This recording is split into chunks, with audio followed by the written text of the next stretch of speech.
Welcome to our last nugget in the Ubuntu server series. This time we're going to talk about where to go from here, where to get help. Sometimes we just don't know everything, and for me that happens quite a bit. So this nugget I'm going to talk about how to get some help, both help via the internet and then even some help that is commercial and paid support, because that's an important thing to have available even if you don't utilize it. So let's get right down to business and talk about what different sorts of support options we have available. I'm going to talk about and demonstrate three different support models in this nugget, and these are in order of increasing real-timeism. I kind of made up that last word, but that's all right because you kind of know what I'm talking about. We're going to start out by talking about different forums and wikis and Stack Exchange and the way that you can go and find some already available information or post a question and wait for people to respond. This is like this takes some time, this takes some patience, but this is a great resource for searching and finding information that's probably already out there.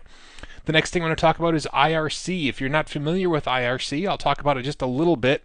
And then lastly, I'm going to talk about paid support through Canonical with their Ubuntu Advantage program. It's important, even if you don't use it, to know that the Ubuntu Advantage program exists and it's there.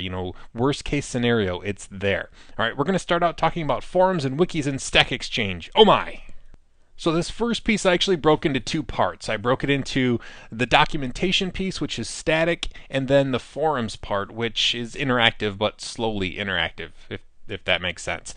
There are two different sources of documentation for Ubuntu. One is the official documentation from Canonical at helpubuntu.com, and the other one is community documentation, where people go in and document things that aren't necessarily covered in the Ubuntu documentation itself. So if there's something specific, like trying to get OS X to authenticate to an Ubuntu LDAP server, that might be something that's in the community documentation, but not in the official documentation from Canonical.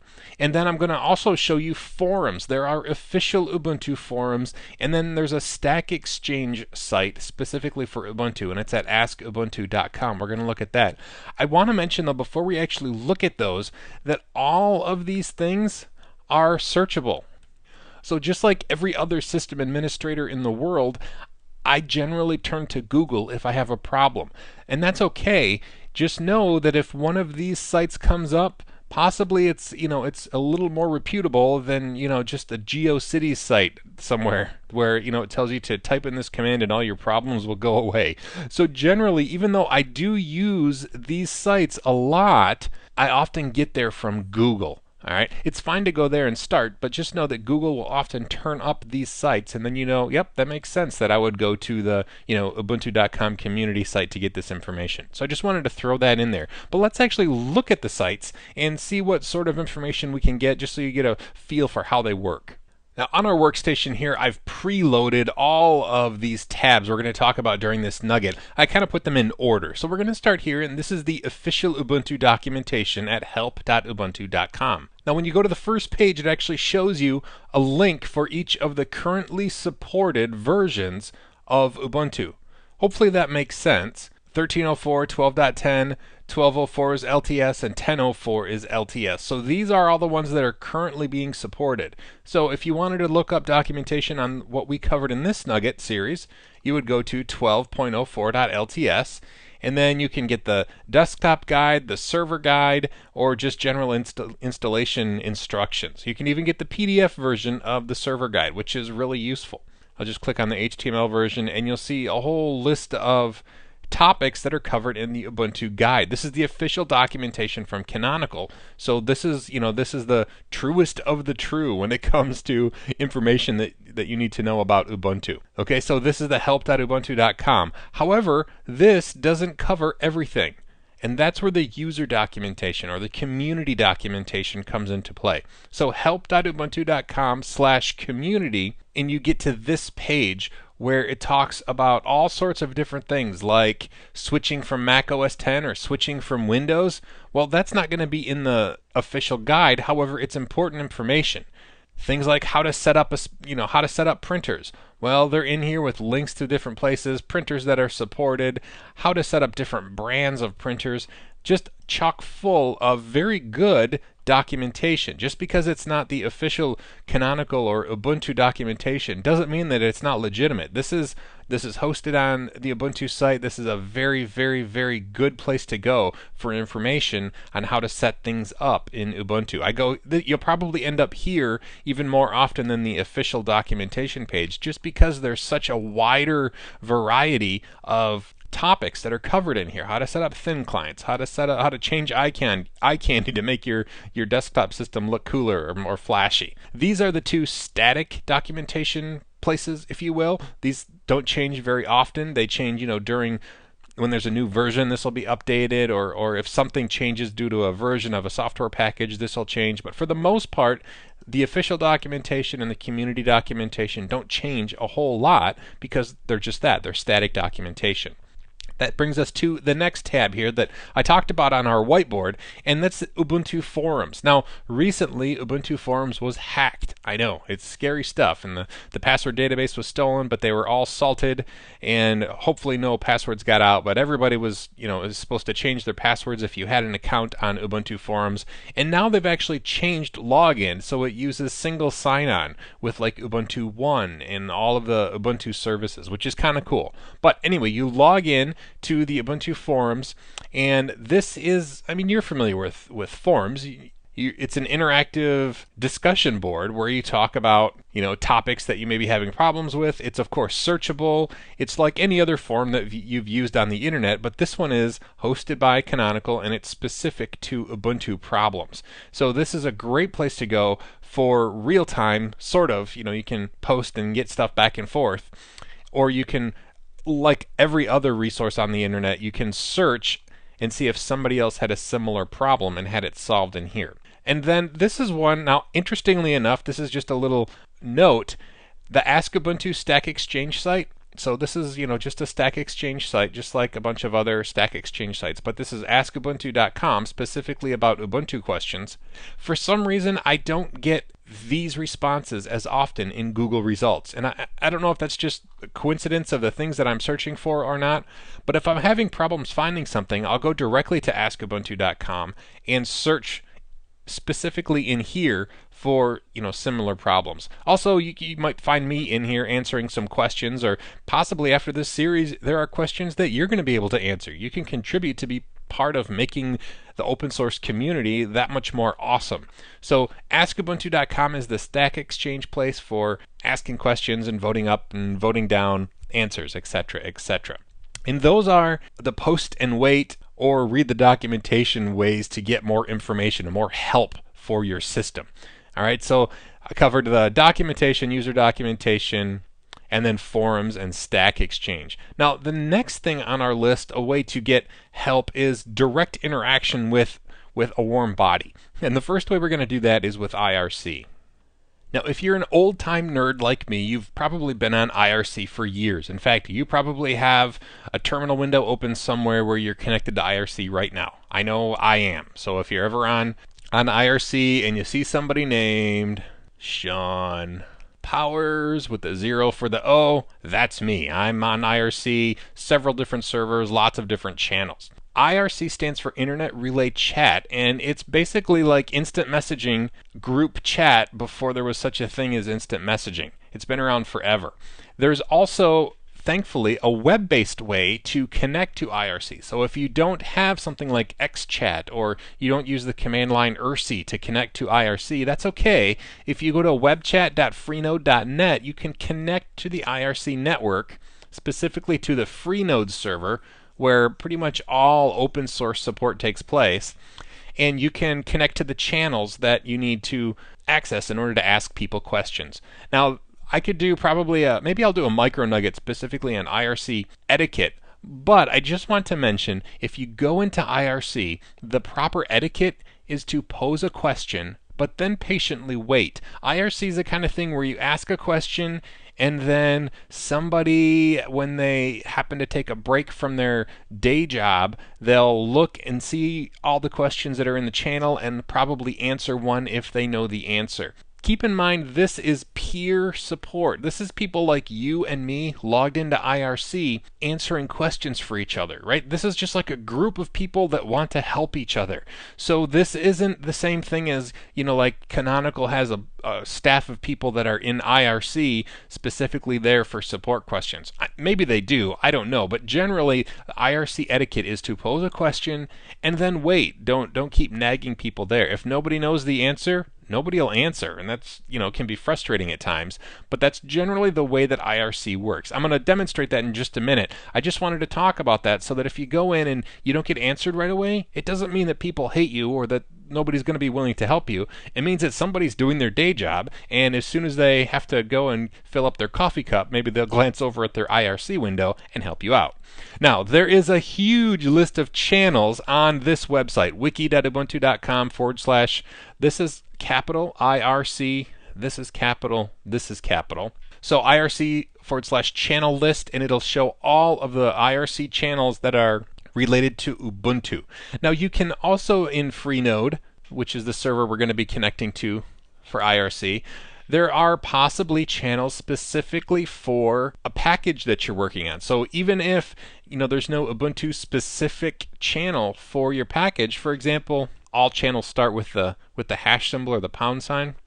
LTSP, that's a channel that I'm always in, and it's not Ubuntu specific. However, if you're working on LTSP and you want to ask a question specific to LTSP, you might need to go into a channel like the LTSP channel. Okay, that's just a recommendation that even if it's not Ubuntu specific, there may be a channel where people are sitting that have a common interest in a package or an application that you're using. All right, but let's check it out. Let's see what it looks like, and I'll show you that long list of channels that is in this list.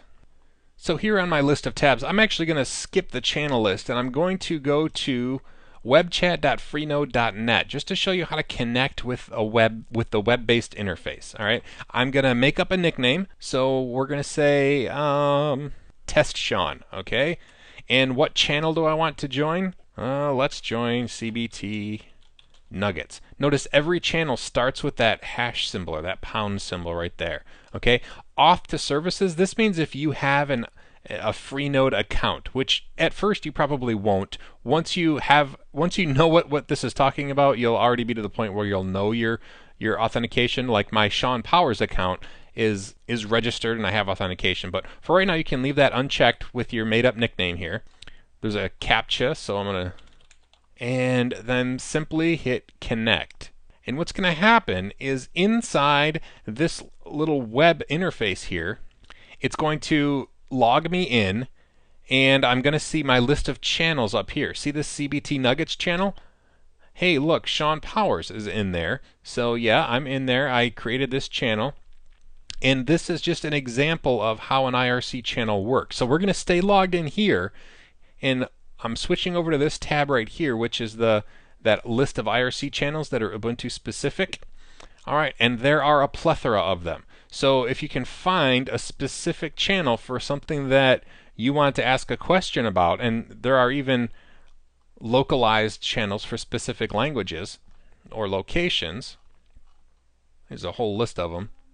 You just pick one of these and join the appropriate channel. So right at the beginning, there's a general Ubuntu help channel, which obviously makes sense. It's just # Ubuntu. So let's join that general channel. Over here, we're in webchat.freenode.net. The way to join a channel, and this is why I wanted to show you over here, is you type / join space and then the name of the channel. It doesn't matter what tab you're in when you type this. This is a command to the actual IRC server. So join Ubuntu. Press enter, and you'll see another tab pops up right here. And now all of a sudden we are in the live IRC channel for Ubuntu support. These are all the people that are logged in, so if you ask a question, it's very likely that somebody will at least respond to you. I highly recommend that you read the terms of service because that's a good thing to do. So open this up and you can read how you're expected to use IRC. See, there are channel rules, all that sort of stuff. But this is the web-based IRC client for Freenode. Remember I mentioned that there's non-Ubuntu channels? Well, let's type join LTSP. And so now, along with CBT Nuggets and Ubuntu, we've joined the LTSP channel on Freenode. You can probably guess some channel names. However, to start with, I recommend going from this IRC channel list that Canonical provides on this website, because there are obviously lots and lots and lots of Ubuntu specific channels that you can go into. All right, so once you're in here, I don't really have a question to ask, so I'll go into the CBT Nuggets channel, and you just type your question. Hey, Sean Powers. And if I show you my actual logged in client, which is all text based here, you'll see Test Sean just asked me a question. I can respond. And as you would expect, the answer is over here. So here I'm talking to myself, but you know, so be it. It wouldn't be the first time. All right. Anyway, that's how IRC works. You'll see there's activity. This tab has changed up here, so people are talking. That's how IRC works. If you're not comfortable with it, you don't have to use that. You can stick to the forums or ask Ubuntu, that sort of thing. But sometimes you like real-time support. IRC is the way to go. And then lastly on our list is commercial support. So let's talk about that next.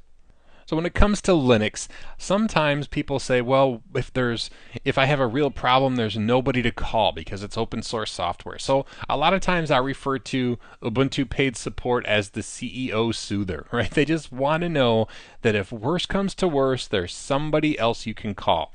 Now this is a long URL. You may actually want to pause the video to copy this down, or we're going to go there in a second on our desktop machine. But this is Canonical's website for their paid support. Okay? But before you do that, don't forget, you are paid support. You're the admin. Don't sell yourself short, right? All that stuff where you're going online and talking on forums and connecting to IRC, that's the sort of thing that system administrators do. You solve problems. So don't think that as soon as something goes wrong, you necessarily have to call in the professionals, right? You are a professional. That's your job. That's why you've been hired. So don't sell yourself short, right? Now that I've said that, we'll talk about the actual paid support from Canonical. It's called Ubuntu Advantage. Now, I'm not their salesperson. I just want to mention that it's there. There are different options. There's Ubuntu Advantage you can buy for server or desktop. In our case, it would most likely be server, which is what we've covered in this series. And for the server support, there are 3 tiers of server support. The first support just gives you landscape access. Now, if you remember during our installation, there was a question that said, do you want to use landscape or not? Well, landscape is their paid service to help you monitor all of your servers. So you can use their online landscape service, and it monitors the state of all of your servers and if packages need to be updated and how things are going. It's kind of like their Nagios plus package updates plus, I don't know. It's their paid support service for managing a group of servers. The next tier of support includes email and phone support, so you can talk to a live person. And then their top tier of support provides 24/7 phone and email support, so at the drop of a hat you can call somebody. Now, of course, these come with a cost. That's why it's called paid support. But it's nice, especially when the CEO is uncomfortable with open source software, it's nice to be able to say, hey, this is something that we can pay and have support from the company on. So that's one of the reasons that even though I don't take advantage of Ubuntu Advantage personally, it's nice that it's there. I like having it there. It makes people feel more comfortable about implementing open source technologies. All right, and really quickly, back here on our desktop, my last tab is that really long URL that I wrote out on the whiteboard. It's the Ubuntu Advantage website. Now, if you get one of these cool coffee mugs, I might be interested in Ubuntu Advantage myself, because that's kind of cool looking.